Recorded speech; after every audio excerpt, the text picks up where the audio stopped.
Youth है वो mobile का बिल्कुल प्रयोग करता है टॉयलेट के अंदर, और लंबे लंबे समय तक 15-20 मिनट 25 मिनट तक मोबाइल के साथ अपना गेम खेलना है, जो भी उनका है कार्य वो करते रहते हैं। और जो मोशन की प्रक्रिया है उस पर ध्यान ना देकर मोबाइल में ही ध्यान रहता है, जिसके कारण अपना गुदा के अंदर जोर लगने से जो आसपास की जो हमारी वेंस है गुदा मार्ग में वो फुलावट ले लेगी, जिससे पाइल्स बन जाएगी। नेचुरल है।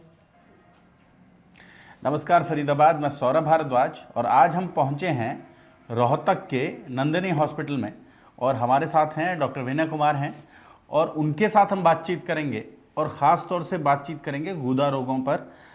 विशेषज्ञता है डॉक्टर साहब की उस पर, और पिछले कई वर्षों से लगभग 3000 ऑपरेशन क्षार सूत्र माध्यम से कर चुके हैं। उन्हीं के साथ बातचीत करेंगे और जानने की कोशिश करेंगे कि आयुर्वेद की ये जो पद्धति है, इलाज की जो पद्धति है, ये कैसे एलोपैथ पर भारी पड़ रही है। यही बात ना डॉक्टर साहब?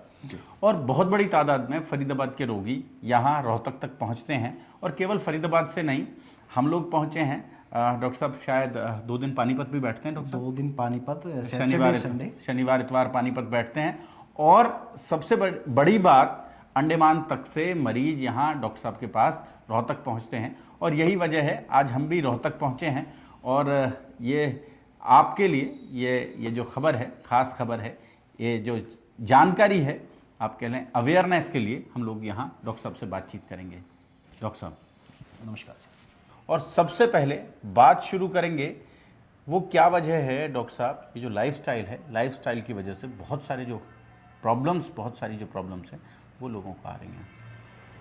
सौरभ जी, ऐसा है, जो सबसे पहले हम अगर बात करते हैं पाइल्स के रिगार्डिंग, पाइल्स होने के जो मुख्य कारण हैं उसमें अपन आहार विहार, अनिद्रा, ब्रह्मचर्य, ये 3 चीज़ें विशेषकर पाइल्स को पैदा करने में मदद करती है। यानी आप नींद का कम सेवन कर रहे हैं तो वो भी पाइल्स का एक कारण है। अगर आहार विहार में आप समय के अनुसार गलत चीज़ों का प्रयोग करते हैं खाने में, जैसे कोई फास्ट फूड है, अल्कोहल है, नॉन वेज है, कोई भी बाज़ार की चीज़ें हैं, मिर्च मसाले हैं, अगर ये चीज़ें अधिक मात्रा में आप सेवन करते हैं तो ये भी निश्चित है कि वो भी पाइल्स में एक अपना रूप धारण करती है। उसके अलावा ब्रह्मचर्य, जीवन जीने की शैली है, आजकल आदमी उससे दूर भागता आ रहा है। ना समय से उठना, ना समय से सोना, समय से व्यायाम ना करना, खान पान की व्यवस्था को समय से नहीं करना, ऋतुचर्या के अनुसार भी जो खान पान होता है उसको सही तरीके से नहीं लेता। एक बड़ा चेंज लाइफस्टाइल में आया डॉक्टर साहब। डॉक्टर साहब पूरे समय व्यक्ति मतलब सुबह टॉयलेट भी जा रहे हैं तो मोबाइल के साथ जा रहे हैं, इतना मोबाइल हमारे जीवन में शामिल हो गया है। बिल्कुल, ये भी आपकी बात 100% सत्य है, क्योंकि आजकल बुजुर्ग आदमी हम बुजुर्ग आदमी को इस श्रेणी में नहीं मानेंगे, लेकिन जो यौवनावस्था है, यूथ है, वो मोबाइल का बिल्कुल प्रयोग करता है टॉयलेट के अंदर, और लंबे लंबे समय तक 15-20 मिनट 25 मिनट तक मोबाइल के साथ अपना गेम खेलना है, जो भी उनका है कार्य वो करते रहते हैं। और जो मोशन की प्रक्रिया है उस पर ध्यान ना देकर मोबाइल में ही ध्यान रहता है, जिसके कारण अपना गुदा के अंदर जोर लगने से जो आसपास की जो हमारी वेंस है गुदा मार्ग में वो फुलावट ले लेगी, जिससे पाइल्स बन जाएगी। नेचुरल है। डॉक्टर साहब क्षार सूत्र की बात करते हैं, क्या खर्चा हो जाता है इस पर, और ये जो तरीका है, मतलब ये जो गुदा रोग हैं उनके लिए ये जो तरीका है, चिकित्सा पद्धति है, ये कितनी कारगर है, कितनी पुरानी है? हाँ, मैं आपके दर्शकों को आपके माध्यम से बताना चाहूँगा, क्षार सूत्र से बेहतरीन रिजल्ट ना मैंने देखा है ना मैंने पढ़ा है। अगर अपन WHO की भी बात करते हैं तो वो भी क्षार सूत्र को 98.4% सफल मानते हैं, और विश्व स्वास्थ्य संगठन से ऊपर कोई संगठन ऐसा नहीं है जो इसको गलत बता दे।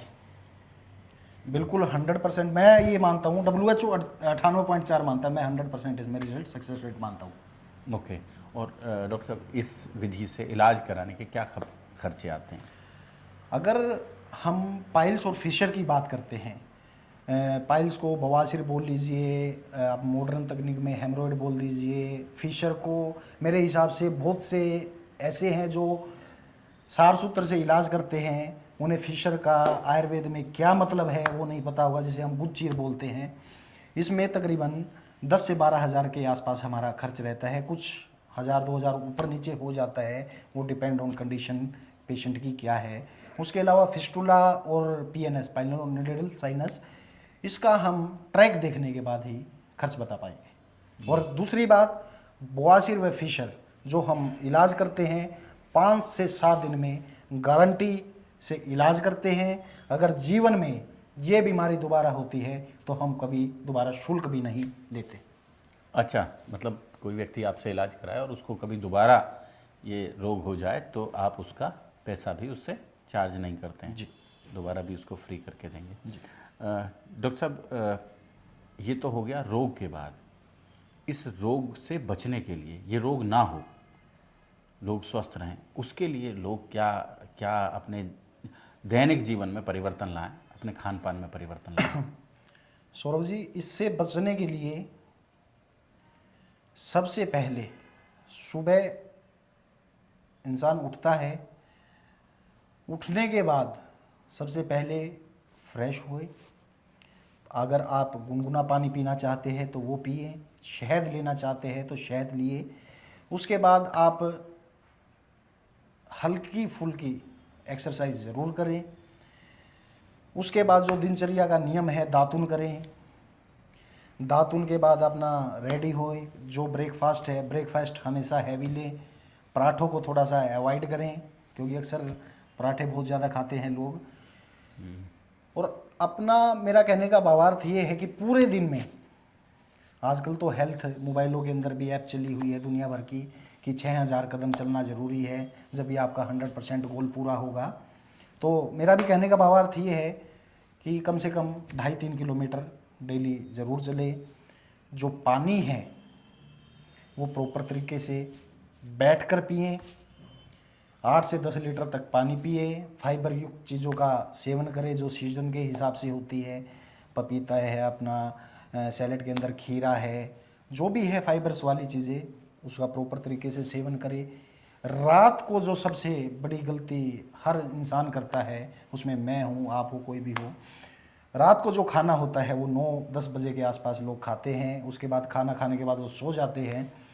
पहले के समय में खाना 5 बजे खा लेते थे लोग। उसका क्या कारण था? कारण ये बनाया गया कि पहले के समय में लाइट नहीं होती थी, वो दिन ना छिप जाए उससे पहले खाना खा लेना चाहिए, वो एक लाइट का कारण बना दिया गया। लेकिन वास्तविक कारण उसका ये था, अगर 5 बजे इंसान खाना खा लेता है तो वो 8 बजे तक 8 साढ़े 8 बजे तक सोता है।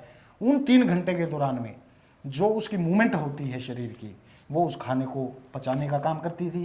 आजकल वो नहीं है, जिससे दुनिया भर की बीमारियां पैदा होती हैं। जो खान पान है उसकी वजह से।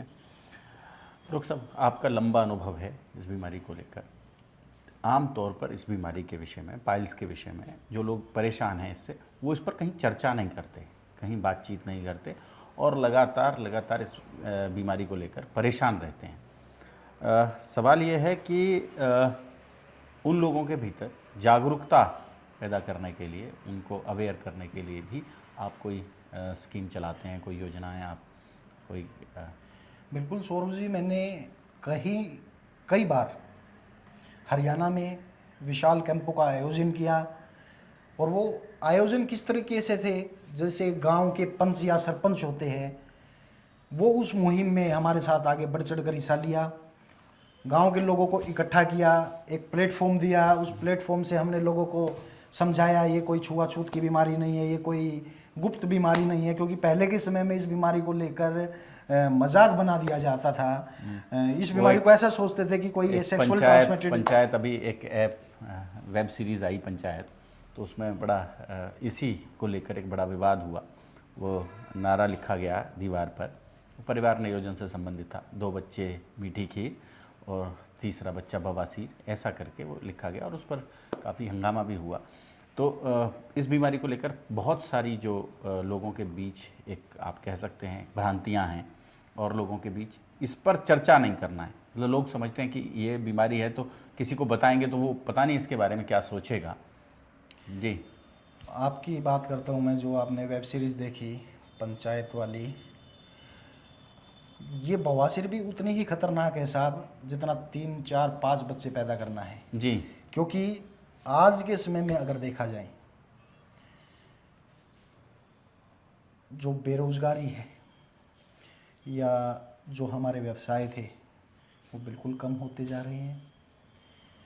और इस बीमारी को हम इसके ऊपर परिप्रेक्ष्य में देखें तो इस बीमारी को भी इंसान, आप यकीन नहीं करेंगे, 30-30 साल तक छुपा के रखते हैं आज भी। 30 ईयर्स या 30-30 साल तक इस बीमारी को छुपा के रखते हैं। उनको ये नहीं पता इसके गंभीर परिणाम क्या हो सकते हैं। तो मैंने ऐसे भी मरीज़ देखे जो 30 साल से पीड़ित थे, उनको मैंने कार्सिनोमा यानी अपना कैंसर डिक्लेयर किया, इसमें कैंसर हो जाता है। जब एपिथेलियम सेल के अंदर चला जाएगा तो वो पूरे शरीर में भी फैलने लग जाएगा। तो फिर उस अवस्था के अंदर कोई भी डॉक्टर उसको हाथ लगाने से डरता है।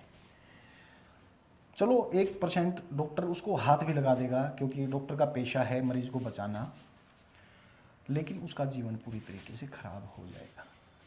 लोग इस बीमारी को बहुत हल्के में लेते हैं। मैं तो आपके दर्शकों से यही अपील करूँगा, आप अगर कोई इस तरीके की कोई लक्षण आपको नज़र आते हैं तो तुरंत अपने आसपास चिकित्सक को दिखाएं, गुदारोग विशेषज्ञ को दिखाएं।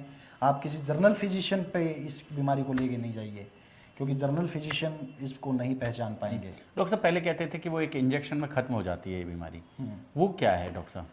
सौरभ जी, जो इंजेक्शन आपने देखा भी होगा, पढ़ा भी होगा कहीं ना कहीं, एक टीके में जड़ से ख़त्म। मतलब बहुत चर्चा रहती थी इसको लेकर।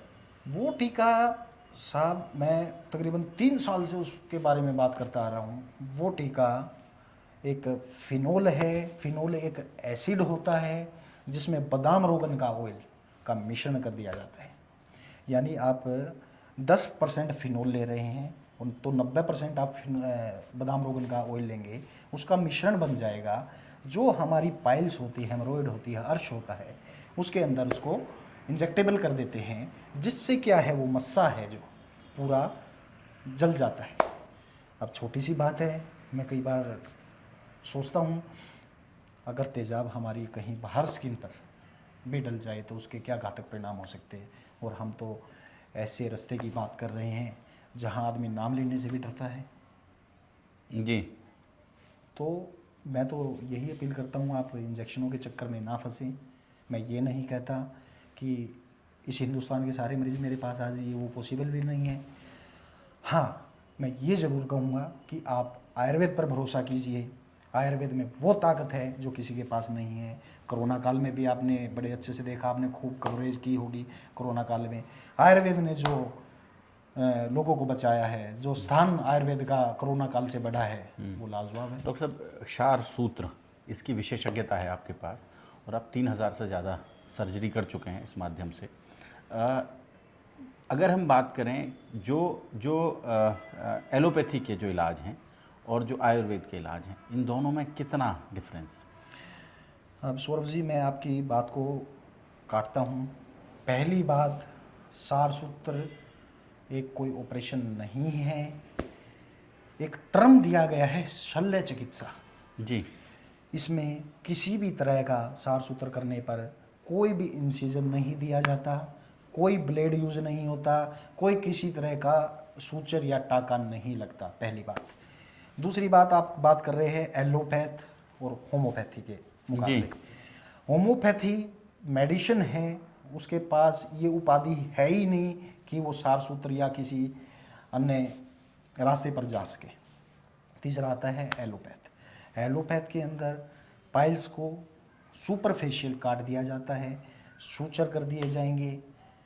पेशेंट का जो वोंड है बहुत गहरा होगा, पेशेंट 15 से 20 दिन कम से कम एटलीस्ट बेड रेस्ट लेना होगा। हमारे में ऐसा नहीं है, पेशेंट पहले ही दिन से चल सकता है, खान पान की व्यवस्था को रेगुलर रख सकता है। कुछ खान पान के परहेज़ ज़रूर होते हैं, वो कोई भी चिकित्सा हो उन सब में होता है।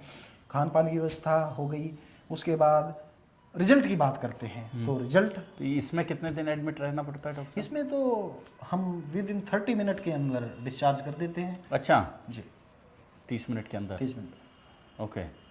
30 मिनट में डिस्चार्ज कर देते हैं। 5 से 7 दिन में पाइल्स और फिशर ख़त्म हो जाती है। उसके बाद हल्का सा मामूली सा जख्म बनता है, लेकिन खास बात क्या है सार सूत्र की, उसमें एक हरिद्रा नाम का हल्दी बोल देते हैं जिसको, वो होता है जो उस जख्म को साथ साथ भरने का भी काम करता है, जिसमें हमें एंटीबायोटिक भी को बहुत ज़्यादा खाने की ज़रूरत नहीं होती। एंटीबायोटिक ज़्यादा खाने की ज़रूरत नहीं होती। अच्छा, ये भी एक बड़ा कारण है जो ये डॉक्टर साहब, ये जो लाइफस्टाइल चेंज हुआ है, अभी आप समझें कि 8-8 घंटे कुर्सी पर बैठे हैं, काम कर रहे हैं और तनाव भरा जीवन हो गया, इसका भी क्या कोई रोल होता है? बिल्कुल सौरभ जी, पहले के समय में हम इस बीमारी को अगर देखें तो आज से कई सदी पहले घुड़सवारी को एक मुख्य कारण माना जाता था, लेकिन आजकल घुड़सवारी तो नहीं है। ऑफिस में लंबे समय तक बैठे लैपटॉप पर काम करना, तकरीबन आपकी बात है 8-8 10 घंटे तक रेगुलर जी। अपनी ड्यूटी करना, ये भी मुख्य कारण है। उसके बाद बैठे बैठे ही कुछ खाना पीना, उसके बाद टहलना नहीं, ये भी एक मुख्य कारण है। तो अगर पाइल्स के रिगार्डिंग हम देखें तो हज़ारों कारण हैं, मैं अगर उसको डिफाइन करूं तो काफ़ी लंबा समय लग जाएगा उसमें। बड़ी तादाद में रोगी जो हैं वो फरीदाबाद से भी आपके पास आते हैं, केवल फरीदाबाद से नहीं, देश के दूसरे हिस्सों से भी यहाँ रोहतक पहुँचते हैं और आपके पास इलाज के लिए पहुँचते हैं। डॉक्टर साहब, फरीदाबाद में क्यों नहीं खोल देते हैं? सौरभ जी, फरीदाबाद खोलना या ना खोलना तो एक अलग विषय है। मैं एक ही जगह स्थायी रूप से मरीजों की सेवा करना चाहता हूँ। मैं जा जरूर सकता हूँ, कोई जैसे आप दिक्कत हफ्ते नहीं में है। 2 दिन पानीपत बैठते हैं, ऐसे ही कोई दिन फरीदाबाद के लिए निर्धारित क्यों नहीं करते हैं आप? सौरभ जी, पेशेंट इजीली आ जाता है, फरीदाबाद कोई दूर नहीं है। अगर मैं यहाँ से अपने दिन कम कर दूंगा तो यहाँ के पेशेंट कहाँ जाएंगे, ये भी एक सोचने वाली बात है। ये भी सोचने वाली बात है। डॉक्टर साहब, एक बड़ा सवाल जो हम लोग आम तौर पर ये कहते हैं कि आयुर्वेद में पिछले लगभग 2000 सालों से कोई रिसर्च नहीं हुआ, नहीं ऐसा नहीं है। और इसीलिए एलोपैथी लगातार बढ़ती चली जा रही है और आयुर्वेद को कहीं नहीं सौरभ जी, इस बात को मैं आपकी गलत साबित करूंगा कि कोई रिसर्च नहीं होते। आजकल मैं अपने इस क्षेत्र की बात करता हूं, जिस चीज़ के अंदर मैं ट्रीटमेंट करता हूं, सार सूत्र विधि से। सार सूत्र विधि है जो बड़े बड़े संस्थान जो ऑल इंडिया में टॉप है, जैसे अपना बनारस हिंदू यूनिवर्सिटी है, all India institute of Ayurveda है, जामनगर के अंदर है, फिर अपना NIA जयपुर है, इतने बड़े बड़े इंस्टीट्यूट के अंदर ये ट्रीटमेंट हो रहा है। तो मैं इस बात तो को, अपोलो में भी शायद अपोलो के अंदर भी ये सार सूत्र होता है। मुझे 2-4 पेशेंट मिले हैं जो फिस्टुला का वहाँ से करा चुके हैं, तभी मुझे पता लगा। बड़े बड़े इंस्ट्रूमेंट, ये अपना इधर अगर हरियाणा की बात करते हैं, खानपुर PGI है, सारी जगह सार सूत्र होता है। और इस दौर के अंदर मैं देखता रहा हूँ एलोपैथ कुछ सरकता जा रहा है और आयुर्वेद बढ़ता जा रहा है। मेन कारण उसका ये है कि जो आयुर्वेद है वो आयुर्वेद जड़ से चिकित्सा करता है। क्या निदान थे, किस कारण बीमारी हुई, सबसे पहले उसका उपचार किया जाता है। उस उपचार के बाद जो बीमारी है फिर उसका उपचार किया जाता है। तो दोनों बातें समझनी जरूरी है। जैसे हमारे शरीर में पूरा वात पित्त कफ 3 दोषों से शरीर बना है जी। उन तीनों दोषों का अगर किसी भी दोष का ऊपर या नीचे होना, यानी वो अपने स्थान को छोड़कर दूसरे स्थान में चले जाना, तो बीमारी पैदा होगी। उन तीनों चीज़ों को संतुलित करने के लिए ही आयुर्वेद में चिकित्सा की जाती है। डॉक्टर साहब, हमें समय देने के लिए, हमारे साथ बातचीत करने के लिए आपका बहुत बहुत धन्यवाद। फरीदाबाद जोड़ेंगे आपको शहर की ऐसी ही और महत्वपूर्ण खबरों के साथ। बहुत बहुत धन्यवाद।